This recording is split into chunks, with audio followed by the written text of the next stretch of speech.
Chris Chinnock here for Insight Media. It's DisplayWeek 2024. I'm in the Visionox booth, and they have a new subsidiary.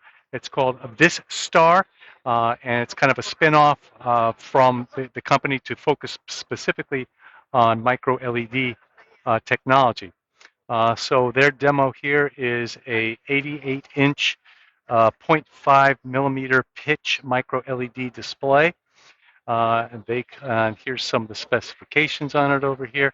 As you can see, they call it a splicing display, which means it has a zero bezel edge, and they actually metalize around the side of that with contacts, which is exactly the way Samsung did it, as they explained at CES. I guess it was a year and a half ago, I guess now.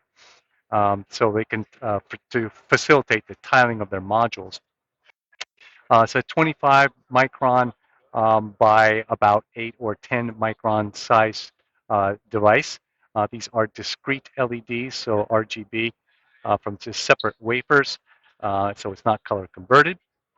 And what they've done is they package this into a 14.5 inch module over here, but this is actually composed of a 2x8 matrix of smaller tiles.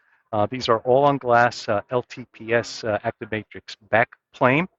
Mass transfer is done with a stamp process.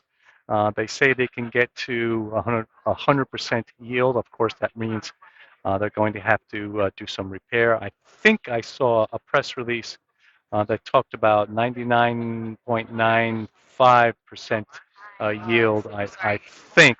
I hope I'm not confusing that with someone else. But there's no specification on color gamut, but it should be good. You can feel the heat from this thing. It's still running a little warm here. They don't specify the luminance, although it does seem to be. It's certainly bright and a very nice display. And I don't see a lot of color shift going from side to side either.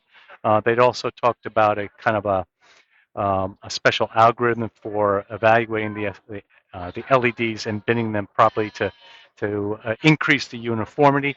Again, a trick that Samsung had talked about 18 months ago on their TV LED displays, micro LED displays.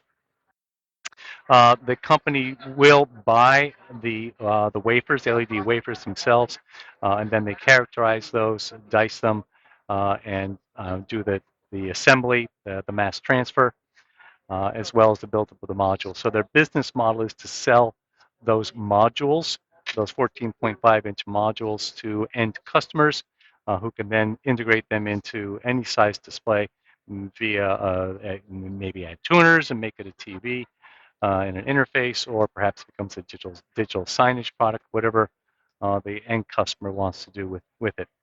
That's all I know. Chris Chinnock for Insight Media.